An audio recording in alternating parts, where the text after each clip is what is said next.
Hello everyone, thank you again for choosing Medical Boarditis, your trusted YouTube channel. Today we're going to discuss the first class of antihypertensive medications, the calcium channel blockers. I hope everyone is ready. Now let's get started. Before we start, warm yourself up with this question. We're going to answer it at the end of the video. Calcium channel blockers are obviously medications that blocks the calcium channels. They're primarily used to treat hypertension. They're very famous among the elderly to treat hypertension, and that's because they have a more favorable side effect profile compared to the other medications that can be used to treat hypertension. This indication is because they cause peripheral vasodilatation, and that's why they're used to treat hypertension. Also, calcium channel blockers have negative inotropic effect and negative chronotropic effect. That means they decrease the myocardial contractility and they decrease the heart rate. And because of that, they are also useful in the treatment of angina. Because in one hand, they decrease the myocardial oxygen demand by decreasing the heart rate and myocardial contractility. And also on the other hand, they cause vasodilatation of the coronary blood vessels and they increase the blood flow to the heart. Also, they are very useful in the treatment of supraventricular tachycardias like atrial fibrillation. Also, calcium channel blockers are useful in the treatment of cerebral vasospasm, or in other words, the prophylaxis of cerebral vasospasms. Some patients with subarachnoid hemorrhage can develop cerebral vasospasm, which can be fatal. A certain calcium channel blocker called nimodipine is used as a prophylaxis to prevent this cerebral vasospasm. Also, patients with peripheral arterial disease like Raynaud's phenomenon can be benefiting from these medications. Calcium channel blockers can be classified into dihydropyridines and non-dihydropyridines. Dihydropyridines are medications that ends with dipine in their name. So like nifedipine, amlodipine, nicardipine, nimodipine. They block the calcium channels in the vascular smooth muscles of the small arterioles. That's why they reduce the systemic vascular resistance and they reduce the arterial blood pressure. And that's why they're mainly used to treat hypertension. They don't have a direct effect. And remember that, they don't have a direct effect on the heart. The only effect they can cause to the heart is that they can cause reflex tachycardia. Because of the decrease in the systemic vascular resistance, the hypotension, this can trigger reflex tachycardia. But by themselves, they don't have a direct effect on the heart. So in that case, by causing reflex tachycardia, they can increase the myocardial oxygen demand. This is something we don't really need to happen, but that's what happens with dihydropyridines. The indications or the uses of dihydropyridines includes hypertension. This is the major indication, the most important indication. But remember, any patient with angina symptoms or ischemic heart disease should not use dihydropyridines in the treatment of hypertension alone. And I want to stress that point one more time. Any patient with angina symptoms or any patient with ischemic heart disease should not use dihydropyridines in the treatment of hypertension alone. You may use it with other medications that will help to protect the heart against the reflex tachycardia that's caused by the dihydropyridines. Also, dihydropyridines can be useful in the treatment of Raynaud's phenomenon, which is a peripheral arterial vascular disease. Nimodipine specifically is used in the prophylaxis against cerebral vasospasm in patients with subarachnoid hemorrhage. The side effects of dihydropyridines includes the reflex tachycardia. This is the major one and the one that I need you to stress upon, the most important one. Other side effects includes flushing, dizziness, hypotension, obviously because of the decrease in the peripheral vascular resistance. Also the peripheral edema, and this is a very common side effect. And why peripheral edema happens? Because of the peripheral arterial vasodilatation, the vasodilatation of the arterioles, there is more blood going into the capillaries. And more blood going into the capillaries increases the capillary hydrostatic pressure. Increasing the capillary hydrostatic pressure will increase the translation of fluid into the interstitium. And this will result in peripheral edema. Peripheral edema, as you may have noticed with a lot of people using calcium channel blockers, is a very common side effect. Dihydropyridines, for some reason, are very notorious for causing gingival hyperplasia. I've seen personally a lot of patients using dihydropyridines having gingival hyperplasia. Nobody really knows why this side effect happens, but it's very common. Also, dihydropyridines are famous for causing constipation. So remember those side effects: reflex tachycardia, peripheral edema, gingival hyperplasia, and constipation, because all of them are very common side effects of dihydropyridines. The second class of calcium channel blockers are called non-dihydropyridines. The non-dihydropyridines are classified into two types. The first is called phenylketamines, and the second is called benzodiazepines. First, let's talk about the phenylketamines. The most famous example is verapamil. The phenylketamines, including verapamil, are more selective to the heart, so they decrease the myocardial oxygen demand by decreasing the coronary vasospasm. And also, they reduce the heart rate, so they have a negative chronotropic effect and negative inotropic effect, or decreasing the myocardial contractility.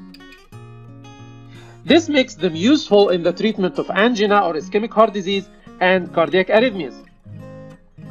Their vasodilatory effect on the peripheral vascular smooth muscles is very minimal. And that's why they're not really useful to treat hypertension alone. They're mainly focused on the heart, treating cardiac issues like angina or arrhythmias.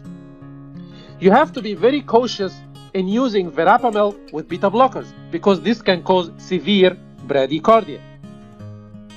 The second class of non-dihydropyridines includes the benzodiazepines.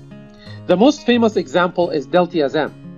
These medications have both vasodilatory effect and cardiac depressant effect, but their vasodilatory effect is more predominant. They're used in the treatment of angina, all three types of angina, including stable, unstable, and variant. Angina means there is a decreased myocardial oxygen supply. So these medications decrease the myocardial oxygen demand, first by decreasing the afterload.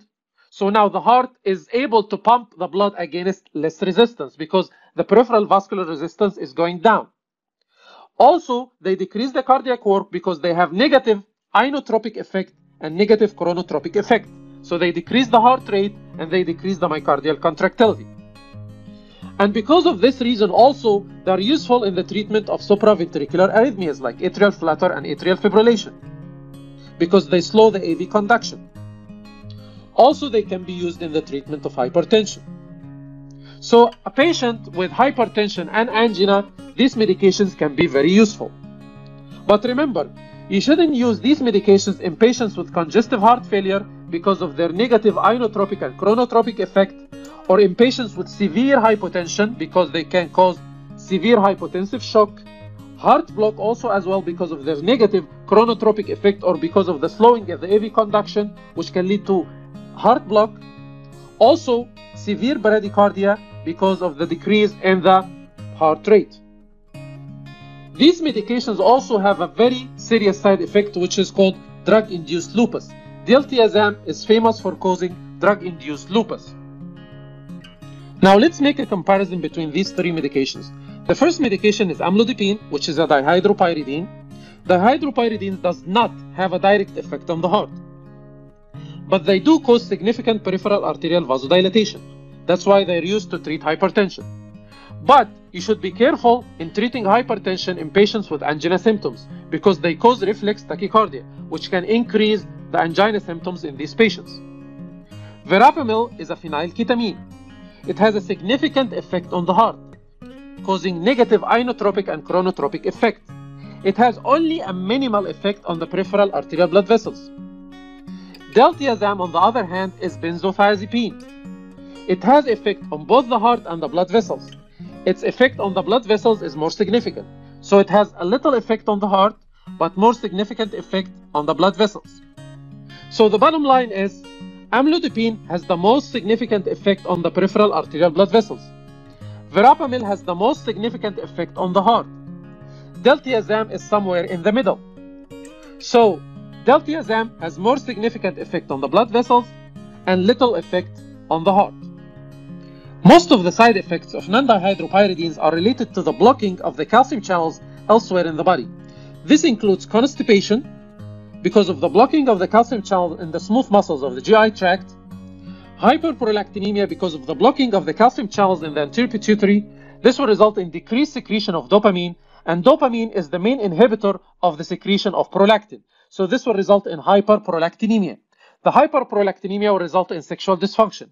This will manifest in males with decreased libido and impotence, and in females with menstrual irregularities. Nondihydropyridines are contraindicated in patients with severe bradycardia and heart failure. If you remember, nondihydropyridines have a major effect on the heart. They cause negative inotropic effect and chronotropic effect.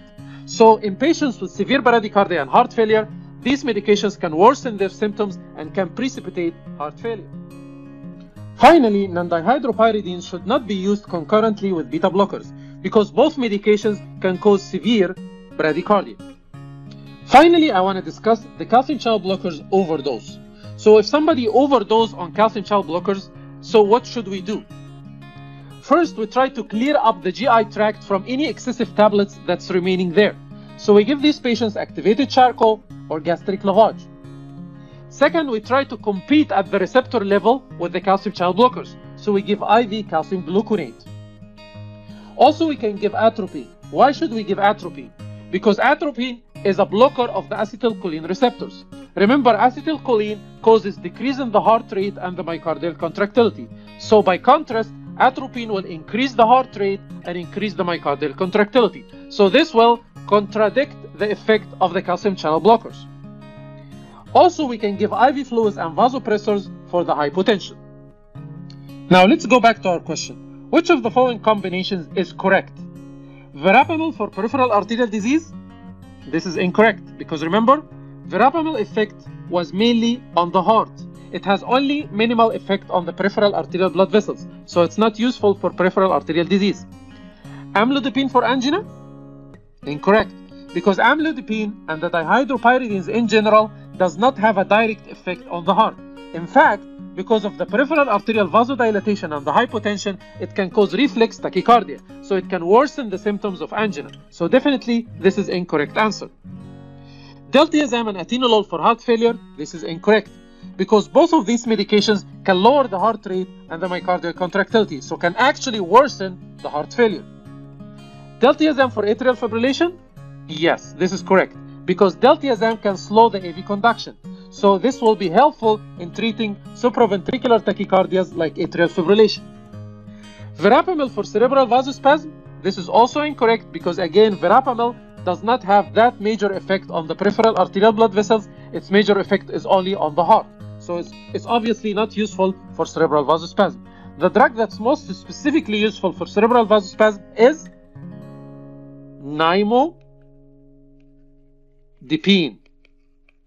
which is a dihydropyridine.